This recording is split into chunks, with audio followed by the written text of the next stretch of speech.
뉴스 시작합니다. 저는 동정민입니다. 민주당 양문석 후보의 편법 대출 관련 단독 보도로 문을 열겠습니다. 양 후보가 딸 명의로 사업자 대출을 받아 실제로는 서울 강남 고가 아파트를 산 의혹이 불거졌지요.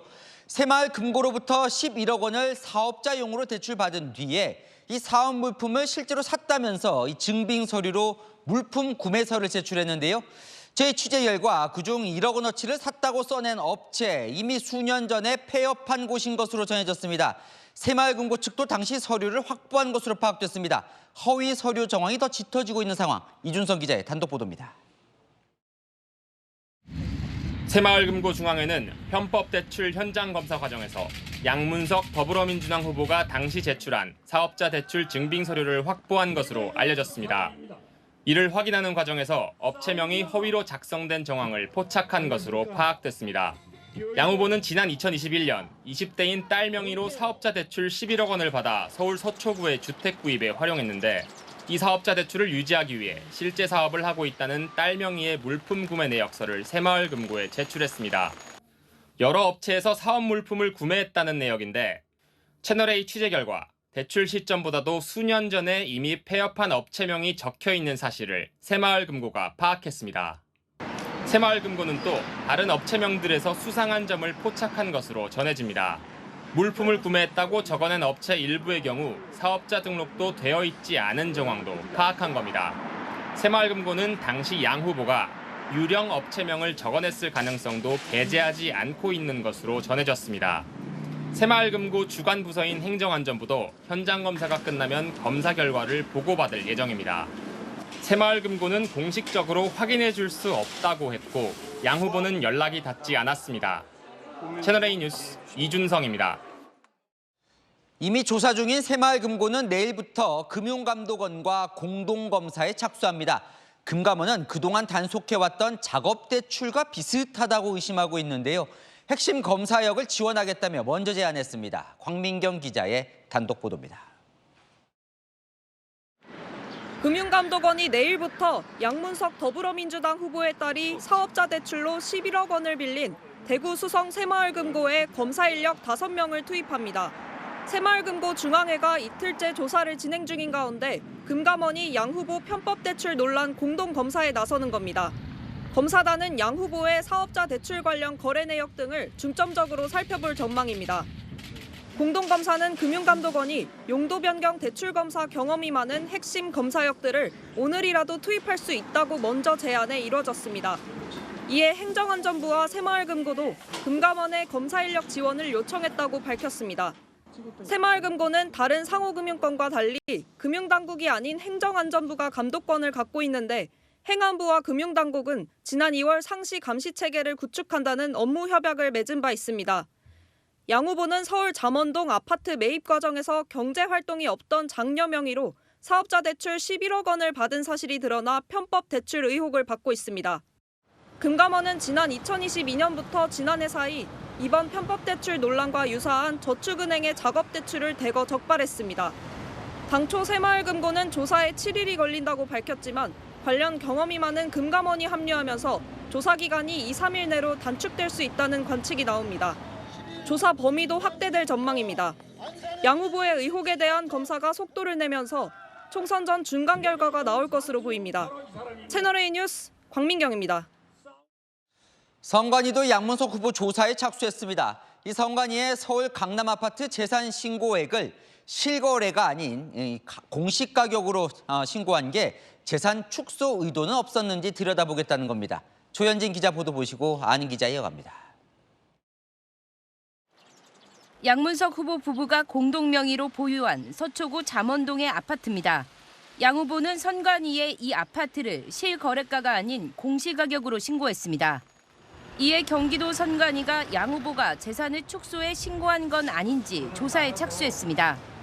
현행법상 공직선거 후보자가 부동산을 신고할 땐 공시가격과 실거래가 가운데 더 높은 가액으로 기재하도록 규정돼 있습니다.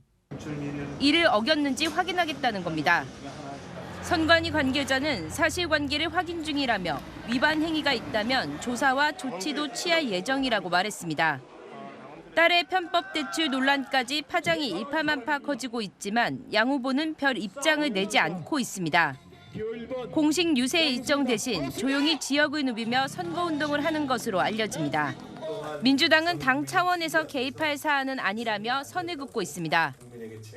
후보가 설명도 하고 있고 또 일정을 책임을 지겠다는 의사표명도 하고 있고 그렇게 하고 있습니다만은 그 자체에 대해서 당이 개입하는 방식은 취하고 있지 않다.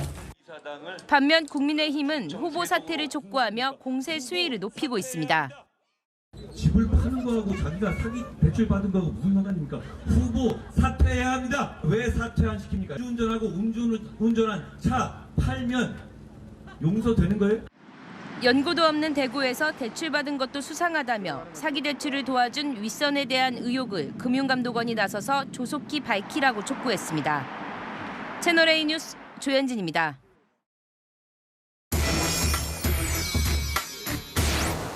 네, 조금 더 짚어보겠습니다. 안인 기자, 정치부 유승진 기자 나와 있습니다. 그러니까요, 저희 취재 결과 양문석 후보가 새마을금고에 제출했다는 그 물품 구매 내역서를 이제 파악을 한 것 같아요. 이게 어떤 의미가 있는 거예요? 네, 국민의힘에서 문제를 삼는 게요. 이 딸 명의로 사업자 대출 받아서 그걸로 사실상 집을 샀다. 즉 대출 명목을 속인 불법 대출이라는 거거든요. 새마을금고도 이 부분을 확인하고 있는데요. 양 후보가 딸의 사업 목적을 입증하려고 낸 이 물품 구매 내역서에서 실제 구매가 이뤄지지 않았을 걸로 보이는 정황이 드러난 겁니다.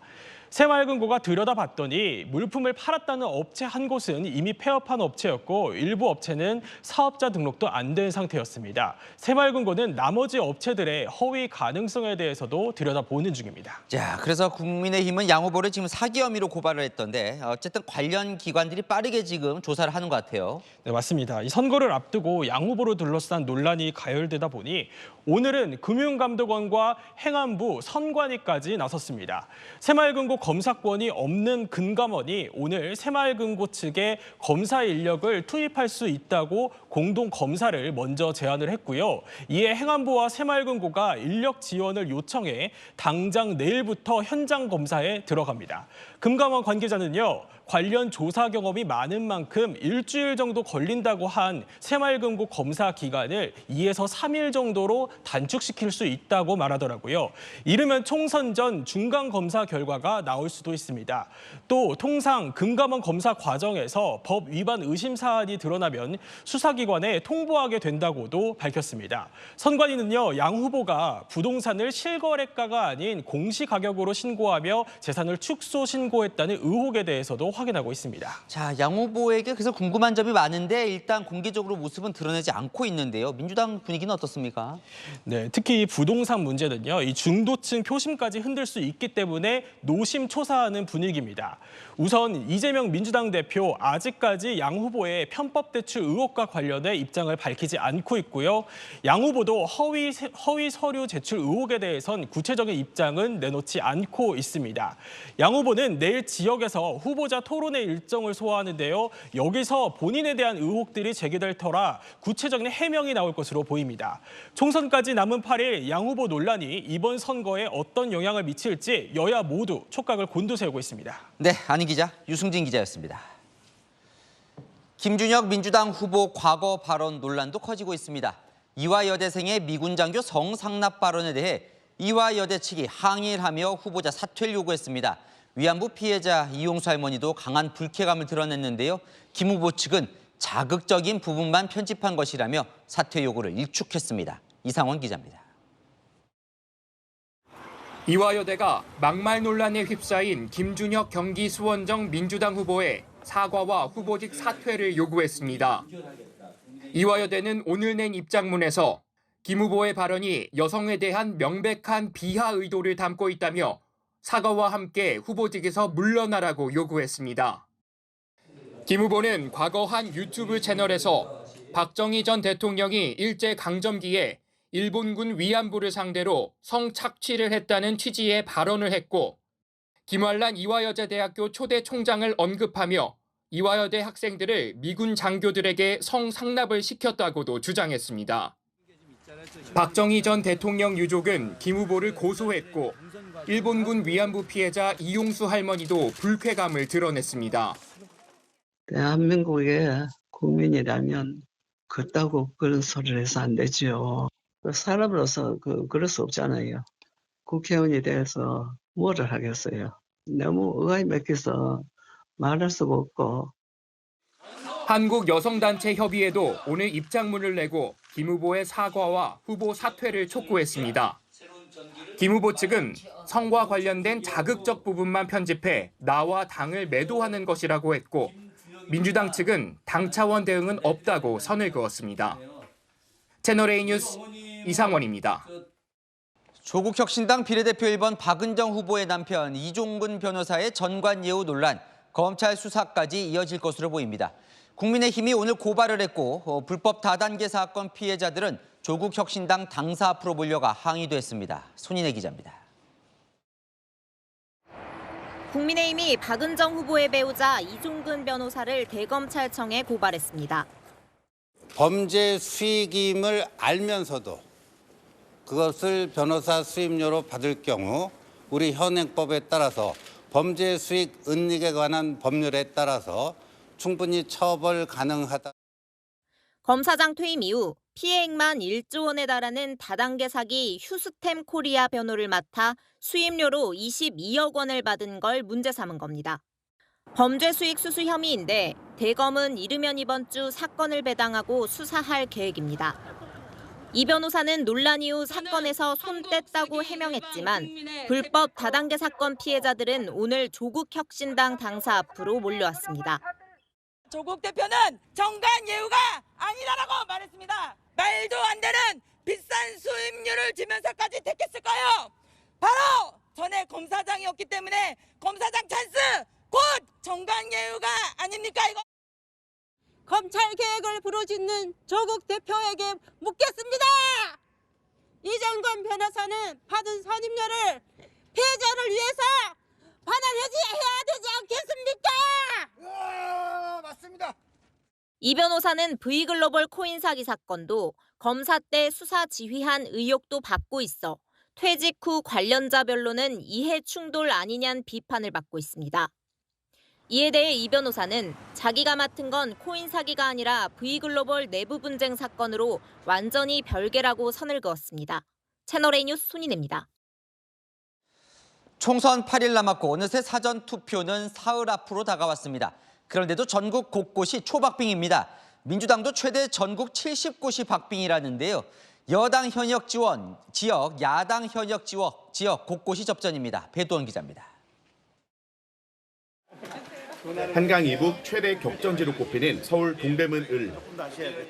현역인 친명 장경태 민주당 후보와 친윤 김경진 국민의힘 후보가 3.5%포인트 차 박빙 승부를 펼치는 조사가 오늘 발표됐습니다.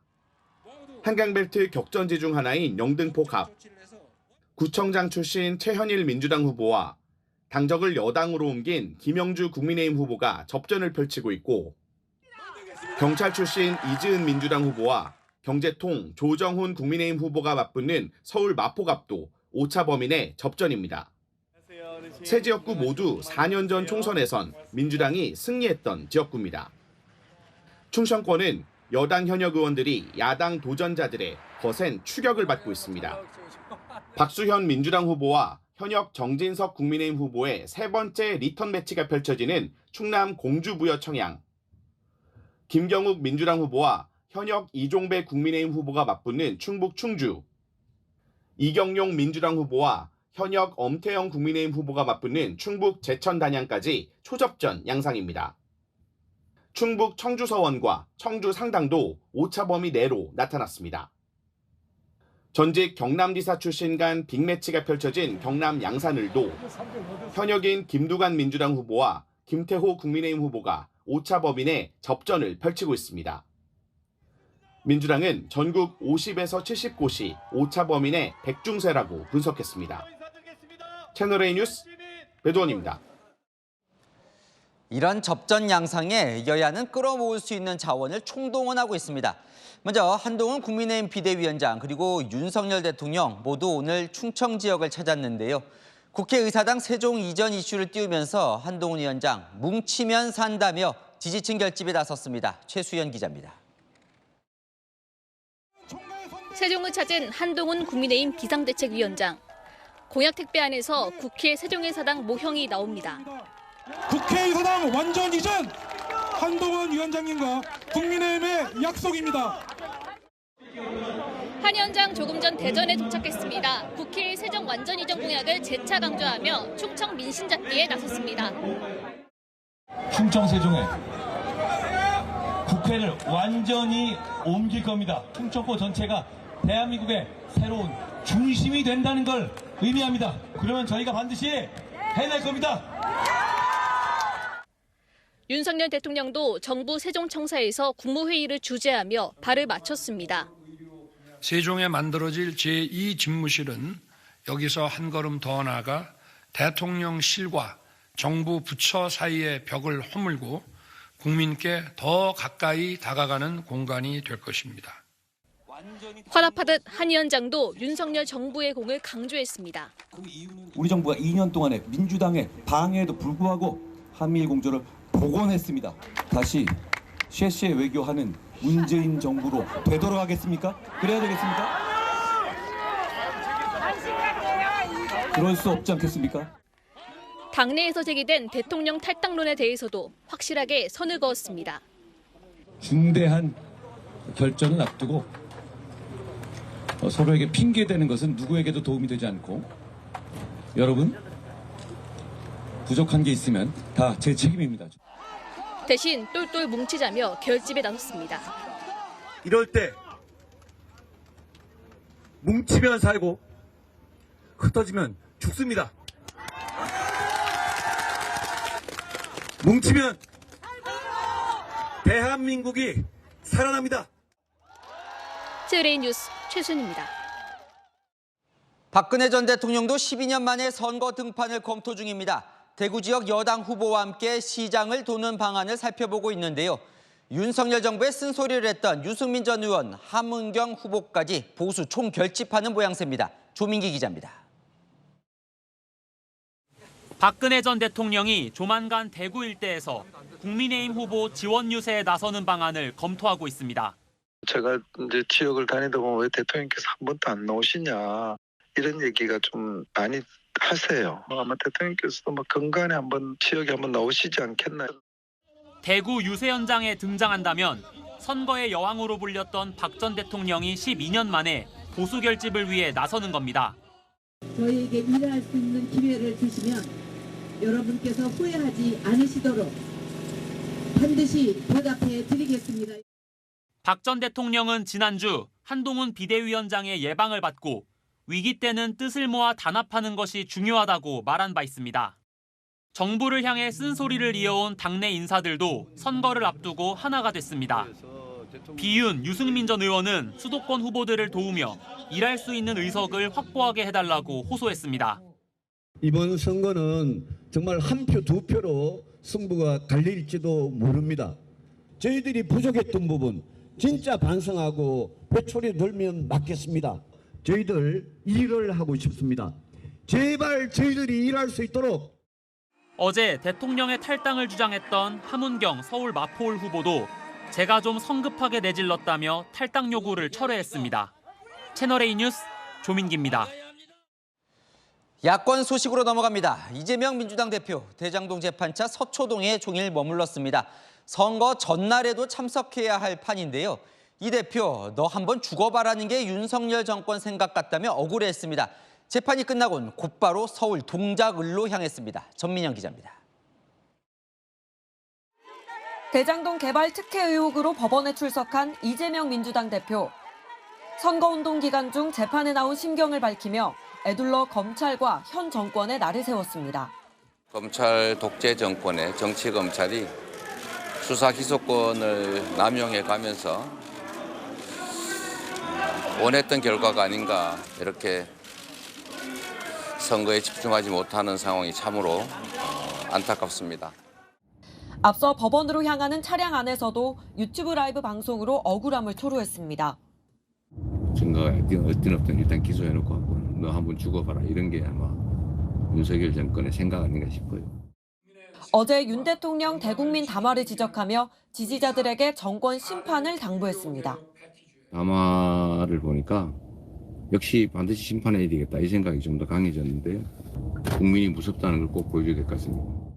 재판에 발이 묶인 이 대표는 오늘 하루 3차례 SNS를 올리며 지지를 호소했습니다.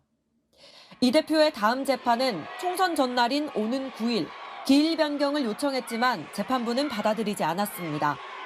이 대표는 재판이 끝난 뒤 곧바로 서울 동작을 류삼영 후보 깜짝 지원에 나섰습니다. 밥을 차 안에서 김밥을 때우기로 하고 우리 유삼영 후보 지원을 꼭 해서 반드시 당선시킨다 이런 생각으로 다시 왔습니다. 유삼영! 이 대표는 내일 제주 4.3 추념식에 참석한 뒤 부산 경남 지역 지원에 나섭니다. 채널A 뉴스 전민영입니다. 야권도 총결집 양상입니다. 전직 대통령은 이례적으로 문재인 전 대통령 후보를 콕 집어서 지원에 나섰습니다. 70평생 이렇게 못하는 정부를 처음 봤다며 윤석열 정부를 비판했고 비명 임종석 전 비서실장도 가세했습니다. 이세진 기자입니다. 문재인 전 대통령이 차량에서 내리자 지지자들이 박수를 칩니다.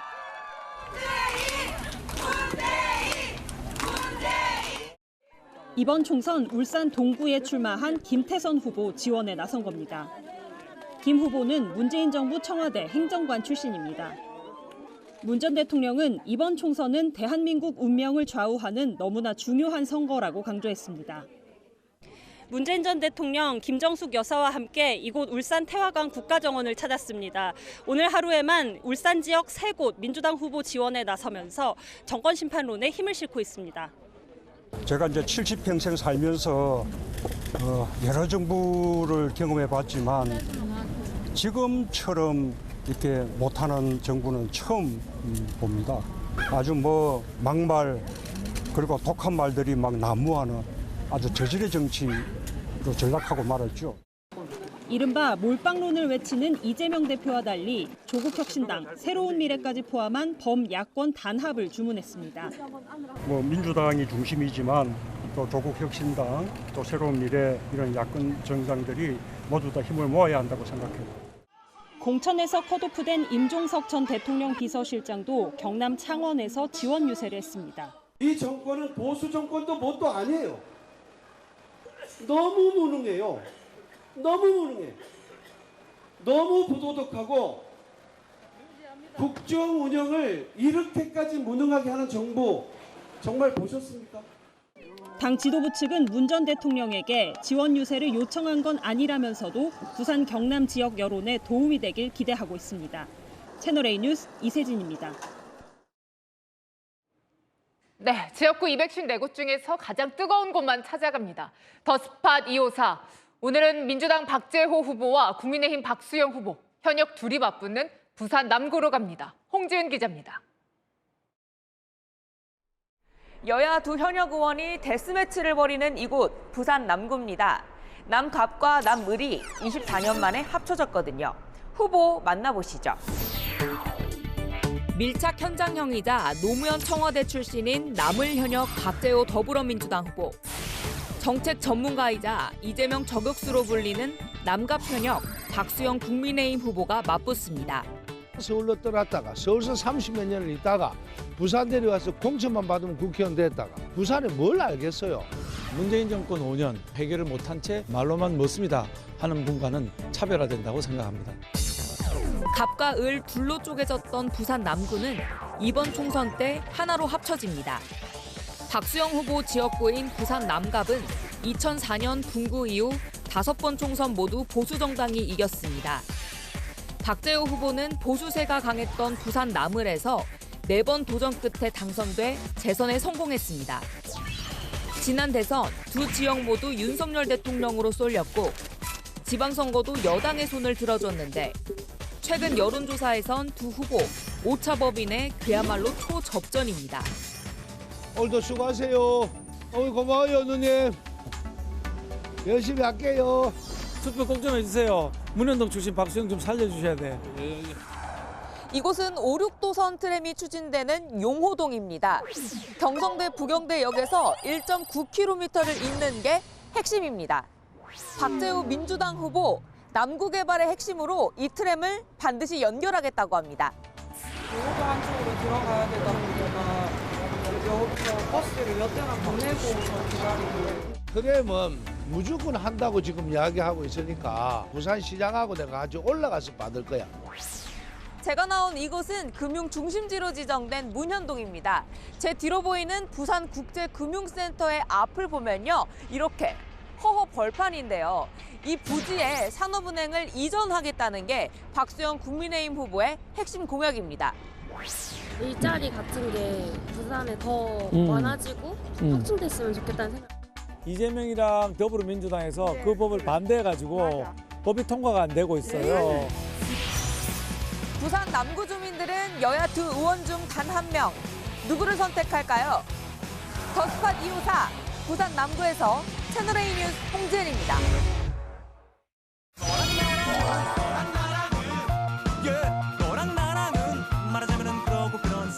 네, 윤수미 기자와 열왕야랑 시작합니다. 첫 번째 주제 보겠습니다. 한동훈 위원장, 자이언츠와 옥중수기 누가 가려졌을까요? 네, 가려진 인물 조국 대표인데요. 매일 이 신경전을 벌이는 두 사람. 오늘은 자이언츠와 옥중수기로 공방을 벌였습니다. 롯데 자이언츠가 왜 공방의 소재가 됐을까요? 제가 지난 부산을 왔었을 때 1992라고 쓰여있는 티셔츠를 입은 적이 있는데요. 1992년 하면 저는 생각나는 사람이 있습니다. 염종석입니다. 롯데를 92년에 우승으로 이끌었습니다. 혼신의 힘을 다해서 염종석과 같은 부산의 승리를 이루고자 합니다. 조국 대표 난데없이 자이언츠 팬을 참칭한다며 칵쉐리마라는 부산 사투리도 덧붙였습니다.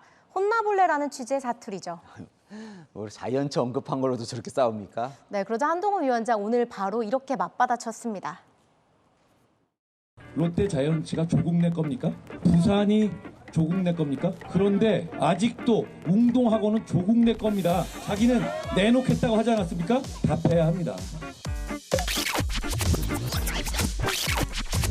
저희 가족 모두는 웅동학원과 관련된 일체의 직함과 권한을 내려놓겠다고 저에게 밝혀왔습니다.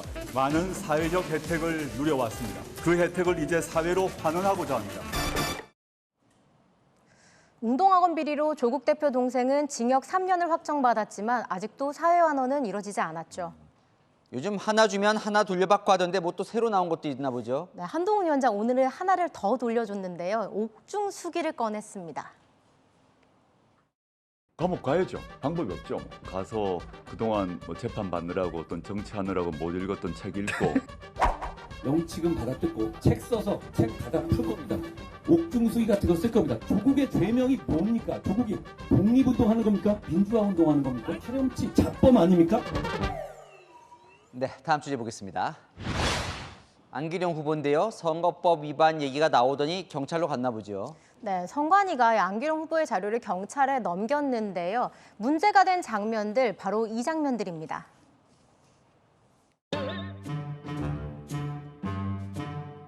도봉갑 민주당 국회의원 후보 안규령입니다. 도봉의 선배 정치인분들 잘 모시고 도봉에 저도 새로운 일꾼이 되도록 하겠습니다.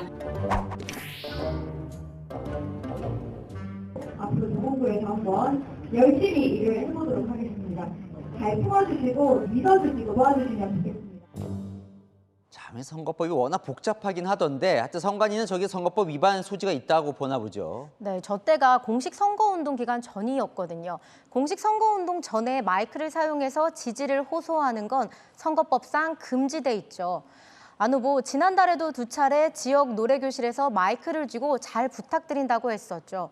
이 두 건은 선관위가 엄중 경고 처분을 내렸고 비슷한 사건이 반복되자 이번에 경찰에 사건을 넘긴 겁니다. 선거법 위반 의혹들을 이제 수사가 시작되나 보죠? 네, 서울 광진갑에 출마한 이정현 민주당 후보에 대한 고발장도 검찰에 넘어갔는데요. 캠프 관계자에게 당선 목적으로 공직을 제한한 혐의, 캠프 관계자에게 돈 봉투를 건넨 혐의 등 총 4가지 혐의로 고발을 당했습니다. 하지만 이 후보 측 사실 무근이란 입장입니다. 네, 주제 하나 더 보겠습니다. 역대 최고 재외선거 투표율이었어요, 이번이? 네, 무려 62.8% 역대 총선 최고치를 기록했는데요. 각국에서 투표한 국민들 이런 사연들이 있었습니다. 기쁘지요. 우리나라를 위해서 투표를 하나 했다는 게 자랑스럽습니다.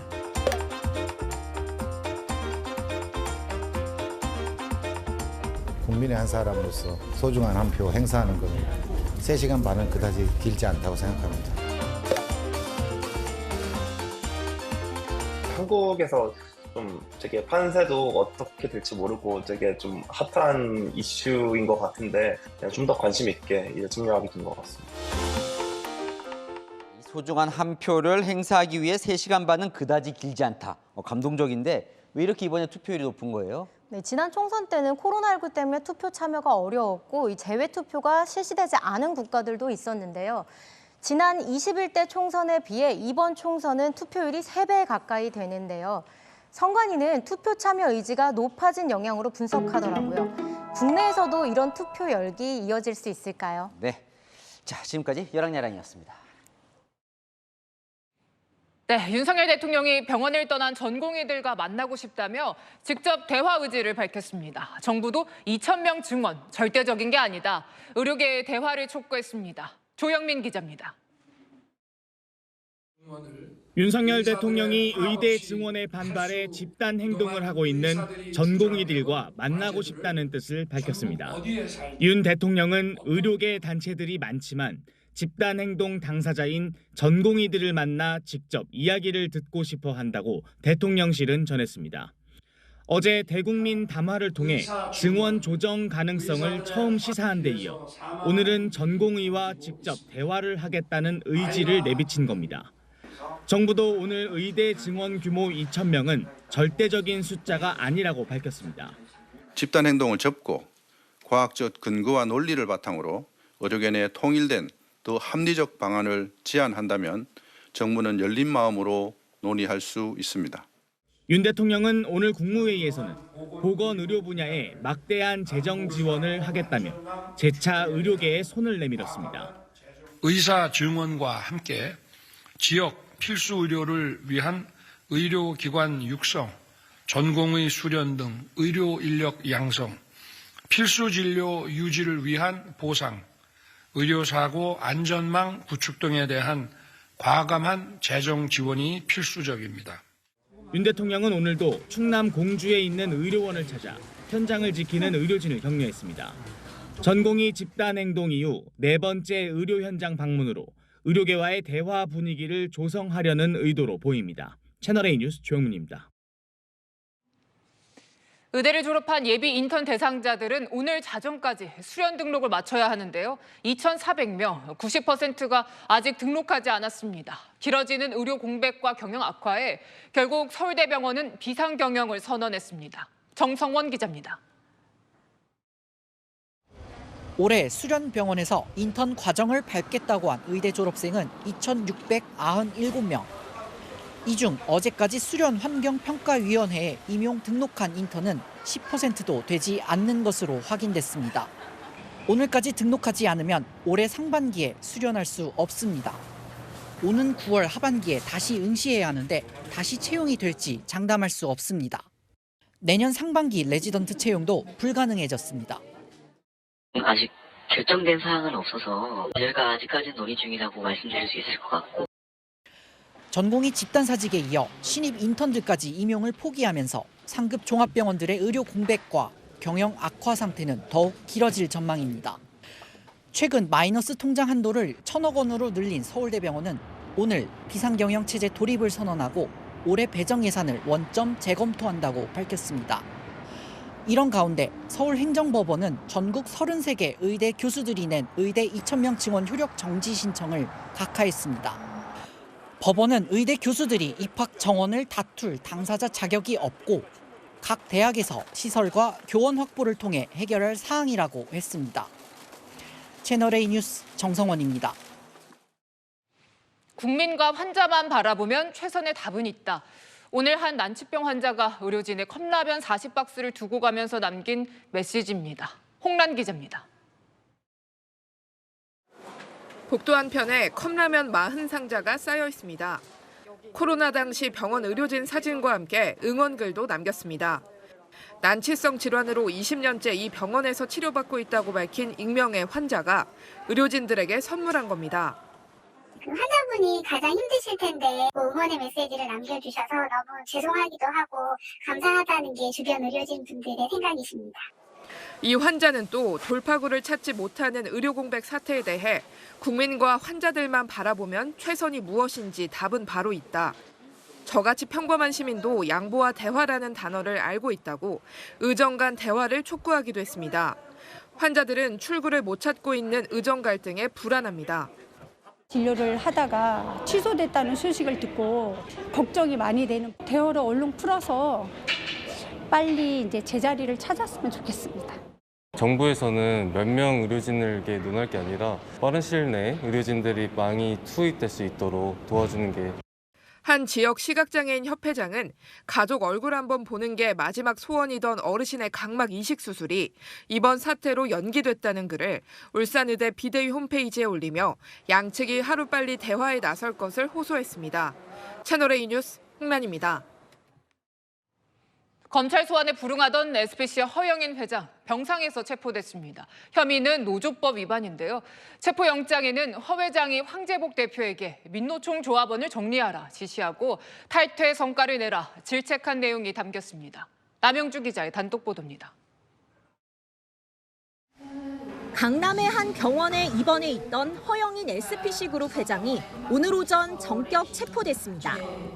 지난 25일 세 차례 소환 불응 끝에 검찰에 출석했지만 1시간 만에 가슴 통증을 호소하며 귀가한 바 있습니다. 검찰은 어제 다시 불렀는데 또 불응하자 영장을 받아 강제 구인한 겁니다. 허 회장은 노조법 위반 혐의를 받고 있습니다. 채널A 취재 결과 허 회장 체포영장에는 황재복 SPC 대표에게 민노총 조합원을 정리할 것을 지시했다고 적혀 있습니다. 또 황 대표로부터 파리바게뜨 제빵사들의 노조 탈퇴 현황을 매일 보고받았고 탈퇴한 조합원이 적으면 왜 실적이 적냐, 정리 안 하냐, 속도가 늦다며 질책했다는 내용도 담겨 있습니다. 허 회장이 제빵사들의 노조 조합비를 줄이라고 지시했다는 내용도 영장에 기재됐습니다. 노조가 조합비로 시위하지 못하도록 압박했다는 겁니다. 반면 허 회장 측은 황 대표에게 노조 탈퇴 강요를 지시하거나 질책한 적이 없다는 입장입니다. 또 사업 일정을 이유로 3월 25일 이후 출석을 검찰에 요청한 것이지 소환에 불응한 게 아니라고 주장합니다. 허 회장 측은 검찰 조사를 받기 어려운 건강 상태라는 정신과 소견을 검찰에 제출한 걸로 알려졌습니다. 허 회장의 신병을 확보한 검찰은 노조 탈퇴를 강요한 사실이 있는지 확인한 뒤 구속영장 청구 여부를 결정할 방침입니다. 채널A 뉴스 남영주입니다. 네, 폭언하고 신발로 구타하는 등 직원을 괴롭힌 혐의로 재판에 넘겨진 축협 조합장이 1심에서 징역 10개월을 선고받았습니다. 30차례 넘게 반성문을 썼는데 재판부는 일반 폭력 사건보다 죄질이 좋지 않다라면서 실형을 선고했습니다. 강경모 기자입니다. 수의 차림의 여성이 호송 차량에서 내려 법원으로 들어갑니다. 혐의 인정하십니까? 혐의 인정하세요?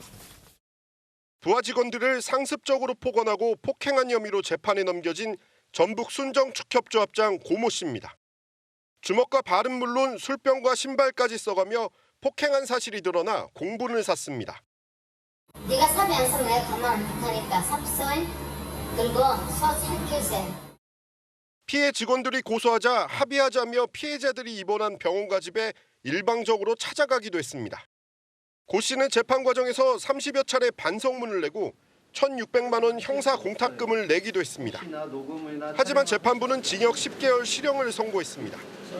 조합장과 조합 직원이라는 수직 관계에서 이뤄진 만큼 일반적인 폭력 사건보다 죄질이 훨씬 안 좋다며 피해자들은 피고인을 용서하지 않았고 엄벌을 탄원하고 있다고 선고 이유를 밝혔습니다.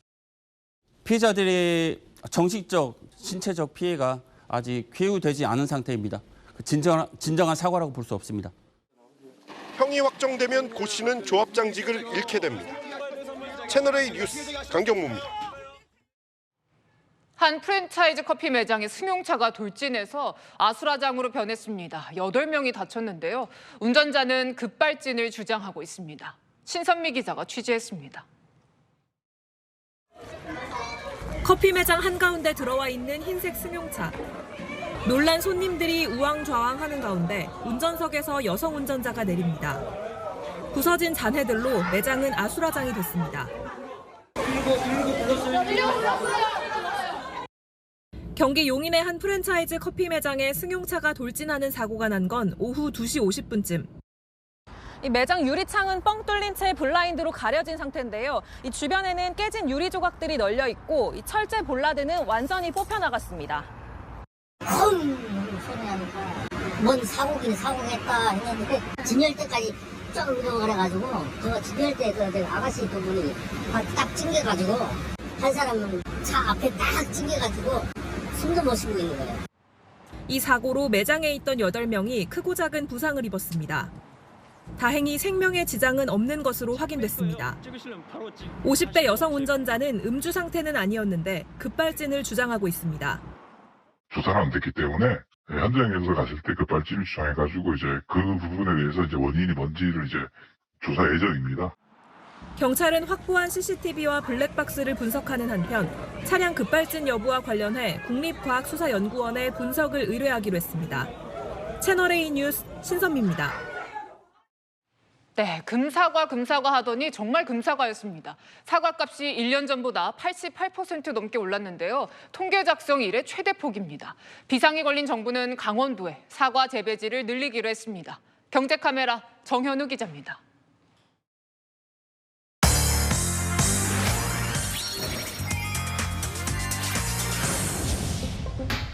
이른 아침 농산물 경매장 안이 분주합니다. 전국 사과의 60%가량이 거래되는데 요즘 하루가 다르게 가격이 오릅니다. 경매가 시작된 지 1시간이 좀 넘었는데요. 20kg 한 상자 평균 낙찰 가격이 11만 원을 넘어섰습니다. 예년에 비해서 한 2.5배 정도 높은 가격이라고 보시면 될 겁니다. 10만 원 정도 못 사는 경우가 비일비재하게. 이상기후와 병충해로 수확량이 급감한 영향입니다. 지난달 소비자 물가 상승률이 2달 연속 3%대를 기록했는데 특히 사과값이 88% 넘게 뛰며 역대 최대 상승폭을 기록했습니다. 정부는 온라인 도매 시장과 직거래를 활성화해 유통 비용을 줄이고 2030년까지 사과 계약 재배 물량도 3배 늘리기로 했습니다. 특히 강원도에만 기존보다 2배가 넘는 2,000헥타르의 재배지를 조성하기로 했습니다. 현재 주산지인 안동이나 영주 등 경북 지역은 소백산을 낀 탓에 일교차가 커 작황이 좋았습니다. 하지만 지구온난화 영향으로 앞으로의 작황은 보장할 수 없습니다. 여기도 지금 불안하지. 온도가 자꾸 올라가니까 우리 대에서 사과농사 짓고 나면은 아마 안 될 것 같아.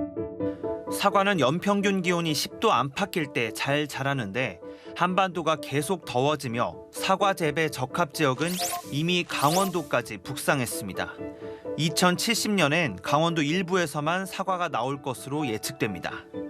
예년보다 따뜻해지며 강원도 주 작물이었던 고랭지 배추밭이 사과 농장으로 바뀐 겁니다. 고추, 배추, 무 이런 걸 사람들이 심었죠. 소득 보면은 그거하고 사과하고는 비교가 안 된다 이렇게. 다만 기온이 맞아도 냉해나 우박 같은 자연재해를 피할 길은 없습니다. 똑같아. 우박 피해라든가 이런 것도. 나는 벌써 지난해 2023년도에도 또 맞았어. 냉해를. 이제 지난해 유독 심하죠. 기후변화를 버틸 수 있는 새 품종과 재배기술 개발이 병행되지 않는다면 금사과 현상은 계속될 수밖에 없다는 지적입니다. 경제카메라 정현우입니다. 중국의 쇼핑 앱들이 시작한 초저가 경쟁에 국내 유통사들이 참전하고 있습니다. 고물가 시대 저가 상품을 모합하는 천원 전쟁에 불이 붙은 건데요. 임종민 기자가 취재했습니다. 콩나물과 소시지가 1,400원, 세제와 각종 생필품도 3,000원을 넘지 않습니다. 초저가에도 내일 도착이 보장된다는 문구가 적혀 있습니다. 쿠팡이 어제부터 선보인 1,000원 마켓입니다. 한국에 진출한 중국 쇼핑 앱이 촉발한 1,000원 경쟁에 불이 붙고 있습니다. 실제로 쿠팡에 앞서 1,000원 마트를 운영하고 있는 알리익스프레스. 만원대 모자와 휴대용 청소기를 2,000원대에 판매합니다. 저가 상품을 주력으로 판매하는 다이소는 화장품으로 영역을 넓혔습니다. 1,000원대 핸드크림을 비롯해 이곳에서 판매하는 모든 화장품 가격은 5,000원을 넘지 않습니다. 포장과 성분을 간소화한 덕분인데 입소문을 타면서 품절 현상까지 나타나고 있습니다.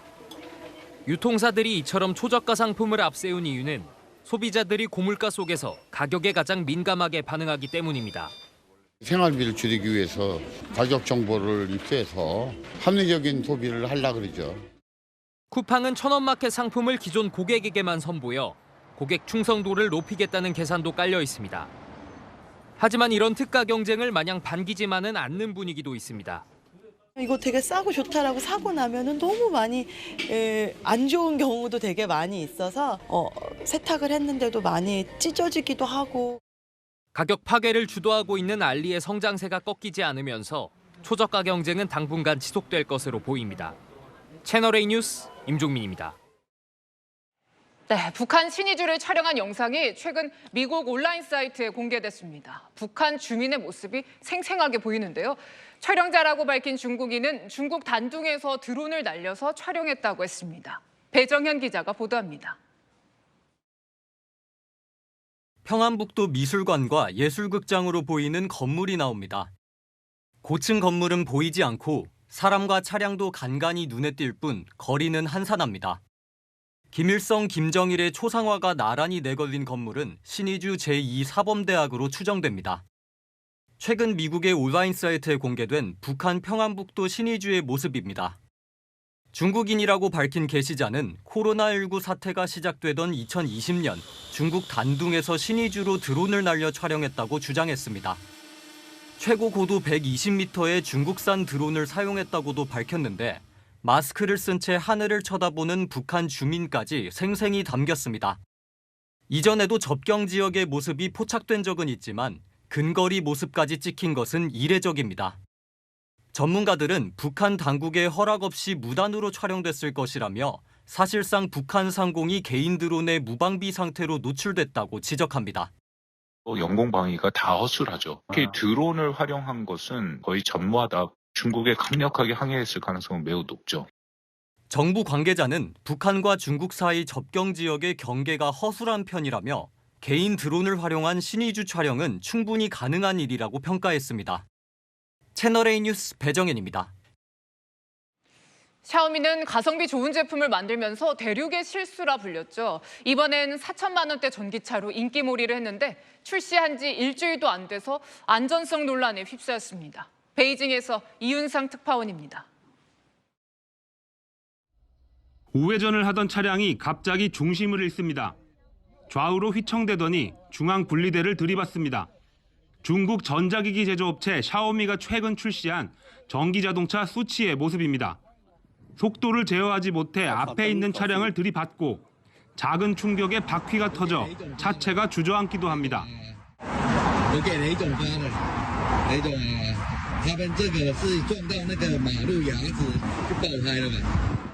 샤오미 측은 차량 결함이 아닌 운전 미숙 탓으로 돌렸습니다. 유수의 자동차 기업도 완성품을 내기 어렵다는 전기 자동차를 샤오미가 만들었다는 소식에 관심이 집중됐지만 출시 일주일도 안 돼 안전성 논란에 휩싸인 겁니다. 샤오미 매장엔 평일 낮에도 전기 차량 수치를 보러 온 사람들이 많습니다. 하지만 잇따르는 사고로 인해 안전에 대한 우려도 커지고 있습니다. 샤오미 측은 출시 첫날에만 9만 대 가까운 예약 주문을 받았다고 밝혔지만 현지 보도에 따르면 실제 계약이 확정된 건 현재까지 2만 대인 것으로 알려졌습니다. 여기에 독일의 슈퍼카 포르쉐의 외관과 흡사하다는 지적까지 제기되는 등 논란은 계속되고 있습니다. 베이징에서 채널A 뉴스 이윤상입니다. 시리아에 있는 이란 영사관에 미사일이 쏟아져서 혁명수비대 간부들이 숨졌습니다. 이란은 이스라엘을 배후로 지목하며 보복을 예고했는데요. 중동 전쟁이 확전 기로에 놓였습니다. 문예빈 기자의 보도입니다. 대낮 번화가에서 검은 연기가 피어오릅니다. 폭격을 맞은 건물은 철골 구조만 앙상하게 남은 채 형체를 알아보기 어려울 정도로 무너졌습니다. 현지 시각 어제 낮, 시리아 수도 다마스쿠스 내 이란 영사관에 미사일 6발이 쏟아졌습니다. 시리아 측은 이란 혁명수비대 특수부대인 쿠두스군의 사령관과 부사령관 등 최소 11명이 사망했다고 밝혔습니다. 이란은 이스라엘을 배후로 지목하며 보복을 예고했습니다. عرض کردم که رژیم میدونه که این نوع اقدامات هیچ موقع بی‌پاسخ نمونده و قطعاً نخواهد بود. 이란 시민들도 테헤란 도심에서 이스라엘 국기를 태우며 규탄 시위를 벌였습니다.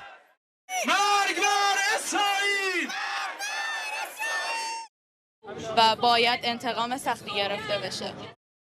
이스라엘은 공식 입장을 내지 않고 있지만 다니엘 하가리 이스라엘군 대변인은 공격한 건물은 영사관, 대사관도 아닌 쿠두스군의 군사시설이라며 공격 사실은 시인했습니다. 외신들은 이스라엘이 이란의 외교 공간을 직접 타격한 것이 처음이라며 지난해 10월 이스라엘과 하마스 간 무력 충돌 이후 중동 전쟁이 확전 기로에 놓여 있다며 우려했습니다. 채널A 뉴스 문예빈입니다. 공해 수준으로 24시간 내내 붙어있는 현수막들입니다. 집회 신고만 하면 제재 없이 현수막을 걸 수 있다는 걸 악용하는 건데요. 다시 간다. 김태우 기자입니다.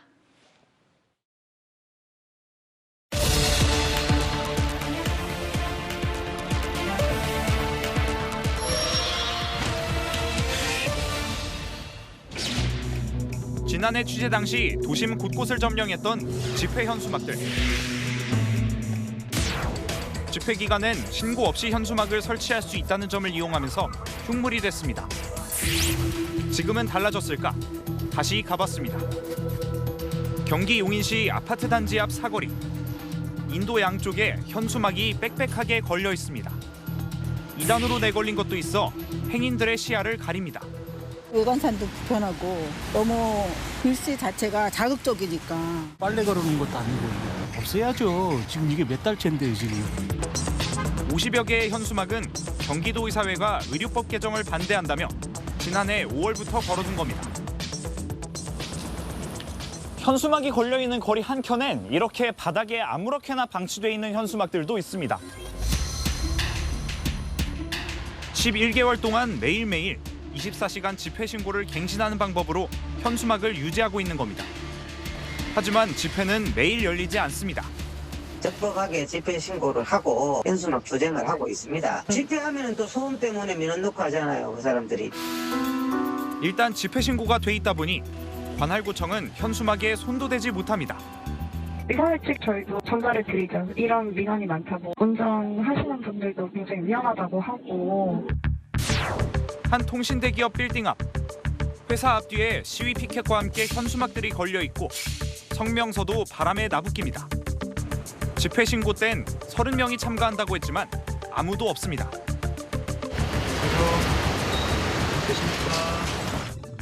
참가자 한 명 없이 20여 개의 현수막만 집회를 하고 있는 셈입니다. 집회 신고가 보호막이 돼버린 무분별한 현수막. 집회의 자유를 보호하려는 법 조항이 악용되고 있는 현실입니다. 다시 간다, 김태우입니다. 제주와 남해안에 내리는 비 내일 전국으로 확대됩니다. 이번 비 특징은 일단 제주도와 남해안에 많은 비가 집중되겠는데요. 시간당 30mm의 강한 비가 한 번에 쏟아지는 형태가 되겠습니다. 게다가 순간풍속 초속 25m의 요란한 비바람 대비하는 게 좋습니다. 비구름은 밤사이 충청 이남까지, 내일 오전 중에는 수도권까지 올라옵니다. 비는 내일 저녁이면 대부분 그치겠습니다. 예상 강수량은 제주에 150mm, 남해안에 80mm 이상, 반면 수도권은 5mm 미만에 그치겠습니다. 내일 아침 기온 서울이 12도 등 평년보다 10도나 높습니다. 낮 기온은 서울 20도, 대구 15도로 오늘보다 낮긴 하지만 따뜻함을 느낄 정도입니다. 당분간도 최고 기온 20도 선에 일교차가 크겠습니다. 호남과 제주는 목요일에도 비가 조금 내리겠습니다. 날씨였습니다. 이번 총선 후보자들 과거 발언과 행적이 줄줄이 논란입니다. 성적인 발언들, 아빠 찬스, 또 갭 투자. 당사자들은 그냥 넘어갈 수 있는 것 아니냐 항변할지 모르지만요. 이 국민 눈높이 그만큼 높습니다. 상식과 공정, 모범이 되어야 할 국회의원에겐 더 엄격하게 적용돼야 하니까요. 마침표 찍겠습니다. 상식의 눈으로 그게 정치개혁. 뉴스에 마칩니다. 감사합니다.